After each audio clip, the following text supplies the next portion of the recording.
بسم اللہ الرحمن الرحیم۔ شروع اللہ کے نام سے جو نہایت مہربان اور رحم کرنے والا ہے۔ میرا نام ساجد ہے، میں متصدق سے تعلق رکھتا ہوں۔ میری عمر 18 سال تھی اس وقت میں ایف اے کر رہا تھا جب میری ماں نے مجھ کو بتایا کہ تمہارے ماموں کی شادی ہے گاؤں میں، تمہیں ہمارے ساتھ جانا ہوگا۔ مجھے گاؤں کی زندگی بالکل بھی پسند نہیں تھی، لیکن ماں کے بے حد اصرار پر میں جانے کے لیے راضی ہو گیا۔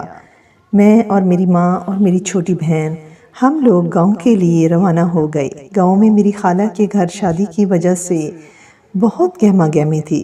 ہر طرف جھنڈیاں اور بتیاں لگی ہوئی تھی۔ جیسے ہی ہم لوگ خالہ کے گھر داخل ہوئے، مجھ پر پانی کا ایک جگ ایک لڑکی نے پھینکا، جس کی وجہ سے میرے سارے کپڑے گیلے ہو گئے۔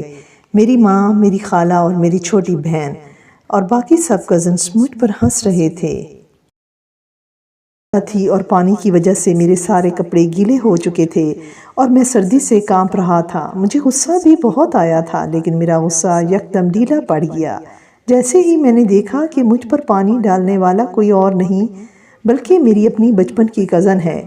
میری کزن کا نام کزا تھا۔ بچپن میں اس کی ناک ہمیشہ بہتی رہتی تھی اور جوانی میں وہ روپ چڑھا کہ میں دیکھ کر دنگ رہ گیا۔ 13 سال کی کزا بہت خوبصورت لگ رہی تھی۔ اس کی پتلی کمر، لمبے بال، وائٹ کلر تھا، آنکھوں میں عجیب سی کشش تھی۔ وہ بغیر میک اپ کے سراپائی حسن تھی۔ میں ہر وقت اس کو دیکھتا، میری آنکھیں اس کے تعاقب میں رہتی۔ وہ بھی میری آنکھوں کے اشارے سمجھ چکی تھی۔ میں موقع کے انتظار میں تھا کہ کب موقع ملے اور میں اپنی محبت کا اظہار اس سے کروں۔ ایک رات میں کمرے میں اکیلا تھا اور میں نے اس کا ہاتھ پکڑ لیا اور وہ اپنا ہاتھ چھڑانے کی مسلسل کوشش کرتی رہی، لیکن میں نے اس کے ہاتھ کو چومنا سٹارٹ کر دیا، جس کی وجہ سے وہ تھوڑی سی سکڑ گئی اور شرما سی گئی۔ میں نے اس کی آنکھوں میں دیکھ کر کہا کہ کزا، میں تم سے بہت محبت کرنے لگا ہوں، میں تمہارے بغیر نہیں جی سکتا، پلیز میری محبت سے منہ مت پھیرنا ورنہ میں مر جاؤں گا۔ میں اس کی آنکھوں میں آنکھیں ڈال کر یہ لفظ بول رہا تھا تو وہ ہنس پڑی اور میں نے اس کو اپنے گلے سے لگا لیا۔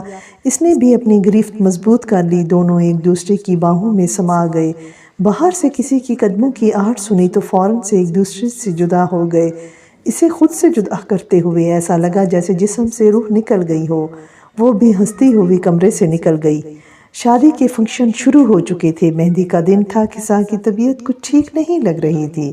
میری خالہ نے اس کے ماتھے پر ہاتھ رکھا تو وہ بخار سے جل رہی تھی۔ میری ماں نے کہا کہ اس کو ڈاکٹر کو دکھا دو، لیکن ڈاکٹر کے پاس کون اس کو لے جائے گا؟ سب تو مہندی کے فنکشن کے لیے تیار کھڑے تھے۔ ڈاکٹر گاؤں سے 3 کلومیٹر دور تھا۔ میں نے کہا میں اس کو ڈاکٹر کو چیک کروا دیتا ہوں اور بائک پر لے جاتا ہوں۔ واپسی پر میں مہندی کے فنکشن پر خود آ جاؤں گا، آپ لوگ جاؤ۔ میری خالہ یہ سن کر بہت خوش ہوئی۔ سب لوگ مہندی کے فنکشن کے لیے چلے گئے۔ میں اور کزا کو ڈاکٹر کے پاس لے کر چلا گیا۔ بائک پر کزا میرے ساتھ چپکی بیٹھی تھی۔ اس کا جسم میری کمر سے ٹچ ہو رہا تھا، جس کی وجہ سے میرے جذبات اور جاگ رہے تھے۔ میرا خود پر کنٹرول رکھنا مشکل ہو گیا تھا۔ رات کا اندھیرا چھانے لگا تھا اور اندھیرے میں میرا جوش بڑھنے لگا تھا۔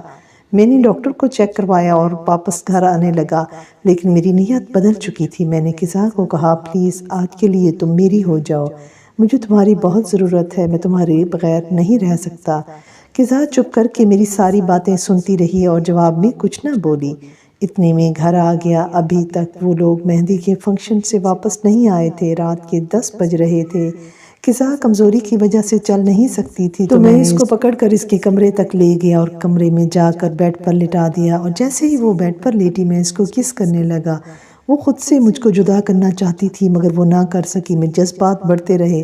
اب اس نے خود کو چھڑوانا چھوڑ دیا تھا، وہ بھی اب میرا ساتھ دینے لگی تھی۔ محبت کے نشے میں ہم نے تمام حدیں پار کر دی اور دونوں نے خوب مزہ کیا۔ پھر میں نے جلدی سے اپنے کپڑے پہنے اور کزا نے بھی، اور میں اپنے کمرے میں آ گیا۔ شادی کے 3 دن کزا کی حالت بہت خراب رہی۔ وہ صحیح ہونے کی بجائے بیمار ہوتی گئی۔ پتہ نہیں اس کو کس کی نظر لگ گئی۔ جس دن ہم واپس آ رہے تھے وہ بستر پر لیٹی پڑی تھی اور میرے جانے کے غم میں رو رہی تھی۔ میں نے اس کو تسلی دی کہ بہت جلد اپنی ماں کو تمہاری ماں کے پاس بھیجوں گا۔ میری ماں کو کزا بہت پسند تھی۔